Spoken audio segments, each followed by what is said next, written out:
Why, happy Halloween, dear listener. I am your host, Erwin Blackthorn, and this is the Dirty Lore House podcast, coming at you with all the deliciously nutty and spooky dirty lore. It's Halloween! It's time to get scared! Don't you love Halloween? I do. The candy, the costumes, the teepee for my bunghole that covers everyone's house. Not sure if people still do that now, that we have those panic buying moments. Like right now we have this problem with the port workers on strike and people thought toilet paper was not going to be shipped, but it's made in the US, so there's a shortage for no reason. Anyway, you don't want to hear about the geopolitical nonsense. You want to hear about Halloween. My favorite holiday. Christmas can grab a mistletoe and kiss my foot, because Halloween is where it's at. But in our current time, the practice is dying, especially after those, lockdowns. So for this 13th episode, we're going to go examine what made it so great, and why it's now this empty shell of its former self. A zombification, if you will. So let's dissect this corpse and start with why we started Halloween. It started because Burger King wanted to make the Wednesday Whopper. Just kidding, it's a Halloween Whopper. No, it started because of the Christian feast of All Hallows Day being combined with pagan festivals like Samhain. I think I'm saying that right? Samhain? Samsonite. I was way It's Samhain, right? I can't tell those Gaelic words. Like, why the hell is the name Sean spelled like Jean, but with an S, but said like on with an O? Maybe that's why French spelling is so wacky. Freaky dicky Celtics. Beautiful women, though. Seriously, who would say no to a hot redhead from Ireland?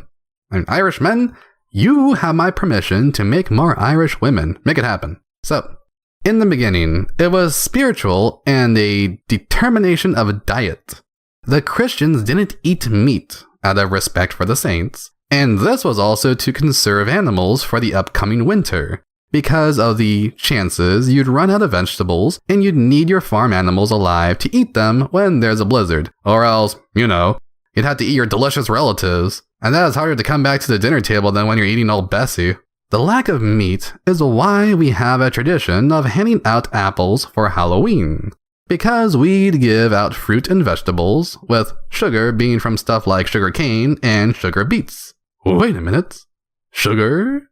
Isn't sugar in candy? You bet your sweet ass it is. And that's how the tradition started. Candy started as a treat because of the refusal to eat meat from the Christians. Diarrhea. There was also this other treat called the hot crust bun, which was a hot bun that also had a cross on it. Which is a mystery with how they came up with that name. And this bun was given out as an alm, meaning a charity offering to the poor. The practice was to give things to poor people as charity, to be charitable.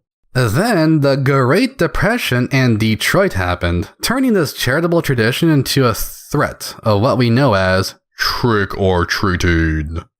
The term trick or treat began as something called guising, where children would wear masks and perform a trick, like a dance or a song or a joke, magic tricks, that sort of thing. Trick shots on the basketball hoop.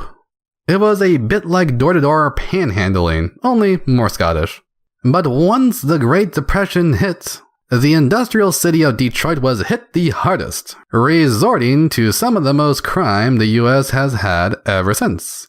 The trick soon became related to young gangsters who used a mask to extort people with threats of vandalism.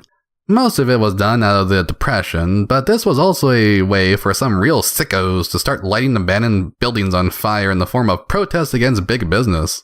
It didn't take long for this type of vandalism and arson to quickly be dubbed as Devil's Night, reaching some of the most destructive days in the 80s.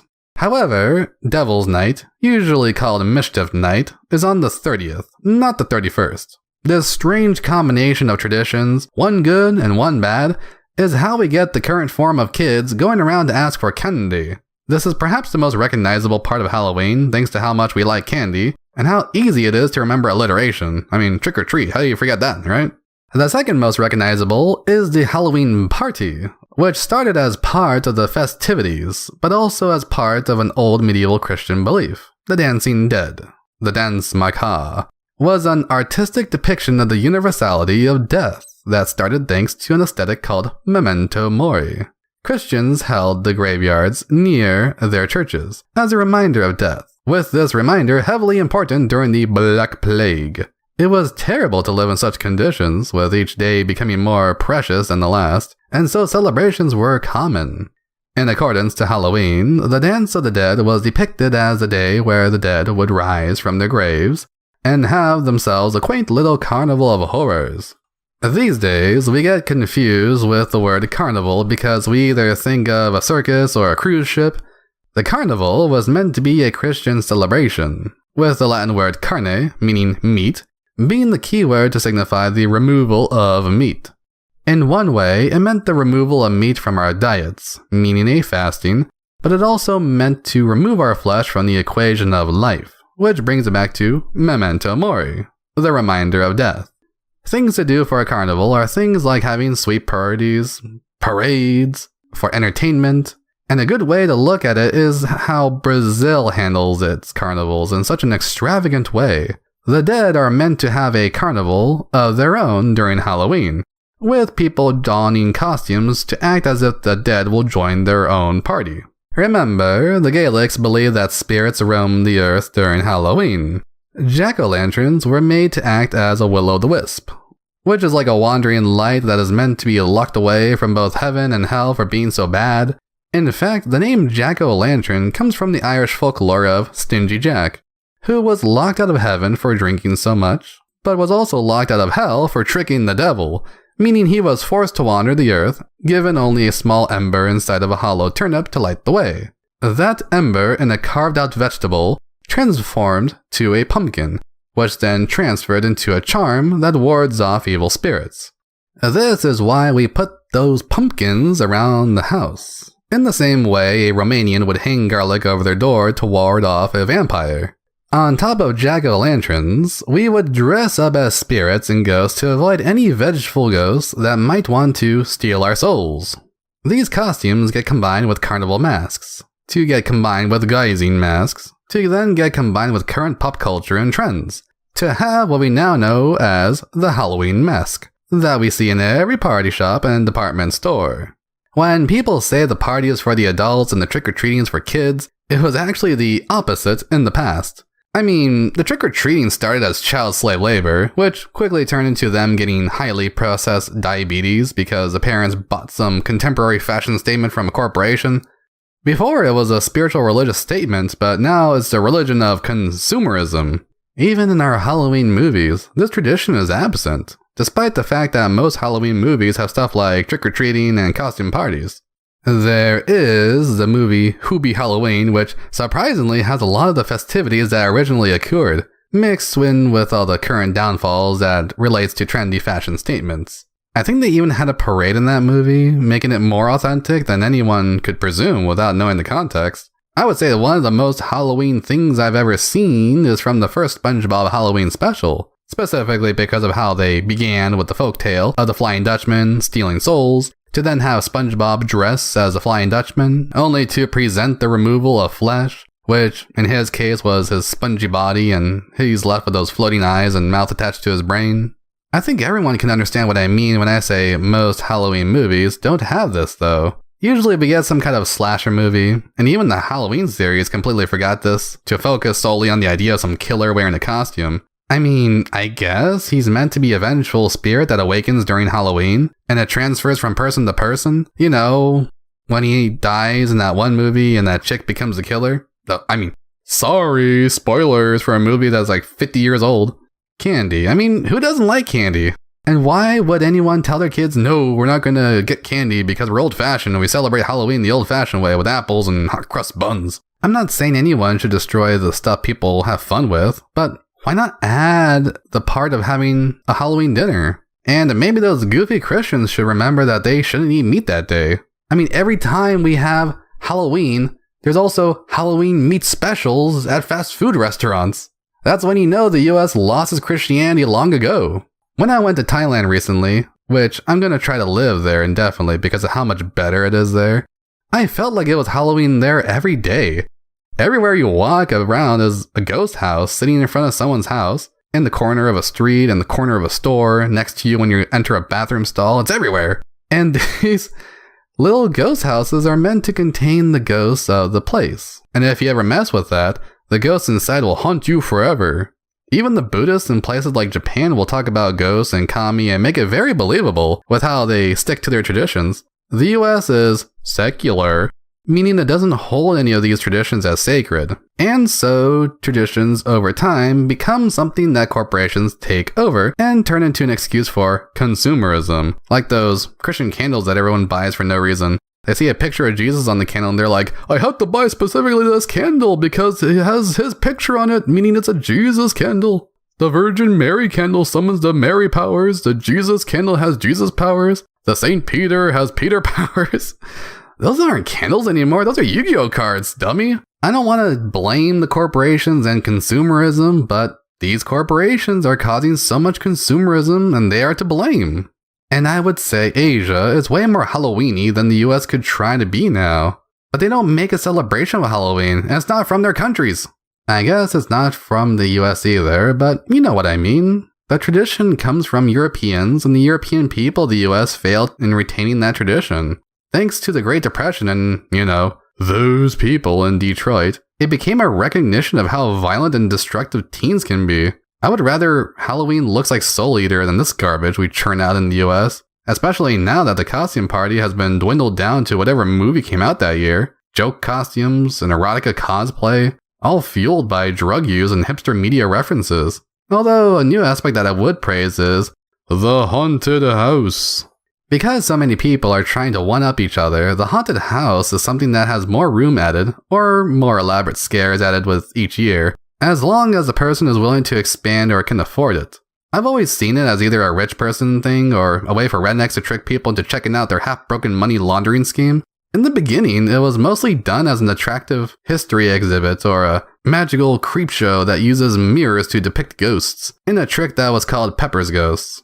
This doesn't have much to do with Halloween, but I wanted to explain the Pepper's Ghost because of how cool it is. This is also how the Haunted Mansion ride does its ghost effects. What they did is that they had someone below the stage get lit up really bright and dress as a ghost. Then a panel of glass would be reflecting their image in front of the stage, but behind and above the actor, so that it's like the stage is in the back. Then it's a panel of glass, then it's a giant gap that holds the ghost actor, then a wall that hides the actor, and the people on stage are on the roof of this little room that the ghost actor is hanging out in. Kids love this illusion thing. I love this. I love the idea of magic shows and little entertainment houses that people can walk in, which now is usually like a 4D thing where the seats move around. But even this has been zombified by the new exploitation trend of extreme houses that do things like consensual torture and where the performers are like touching the guests and slapping them around. When I saw stuff like this trending online, I was like, hell no, that's just a way for people to be freaky in public. You know, there's some creepy bald fat guy just dying to get in one of those places and has a raging heart on. They're like, you again. Why hello, Mr. Cyrax, it's so good to see you. The usual, I presume? No need to stamp your hand, we remember you. I mean, I understand it's hard to keep traditions with how hectic the world gets. And maybe you don't believe in spirits, and that's fine. Not a lot of people do anymore. But like anything else, it's the respect for the past that we must keep. And if anything, to hold the memento mori. During the lockdowns, we would talk a lot about death, but we wouldn't really talk like we are going to die or recognize our own death. It was more like, maybe some old people might die, maybe.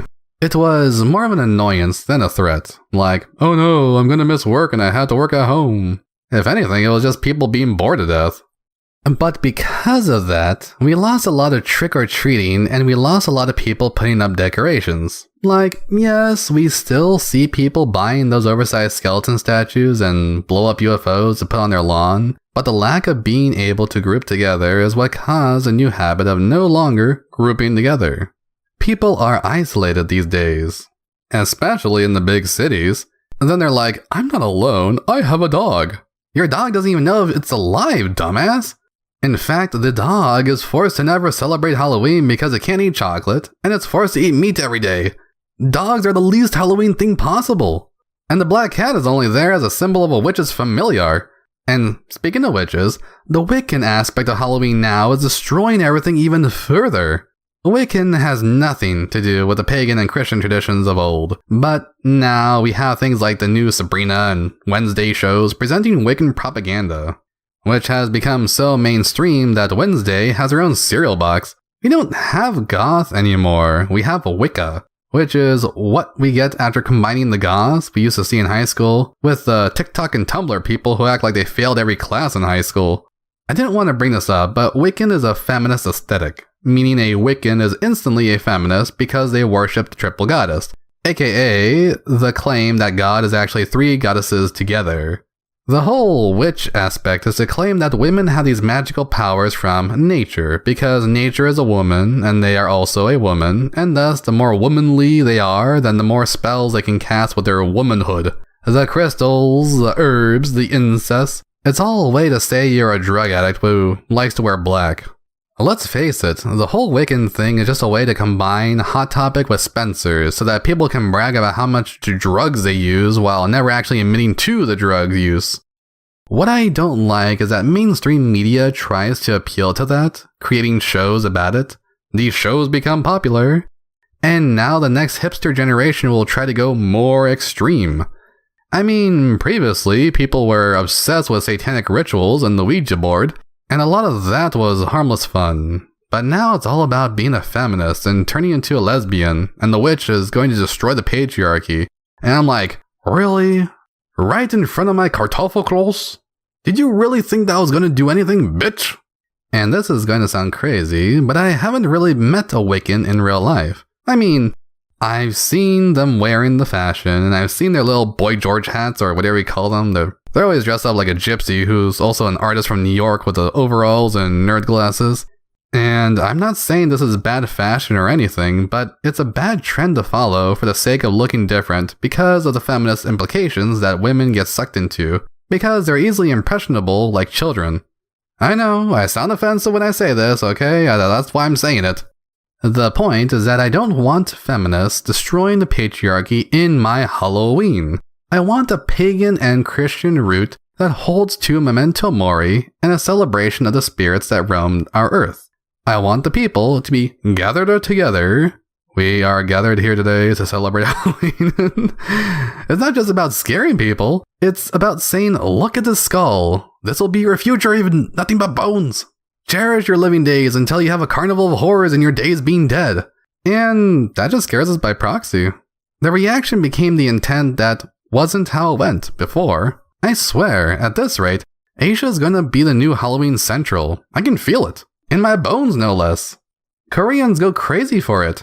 Bangkok has a lot of Halloween parties and horror music festivals for bands that aren't even about horror music. Japan is like the master of horror games and monster creation and gothic anime. China, I actually don't know about China with Halloween. China has ghost festivals, but I don't know they have Halloween and stuff.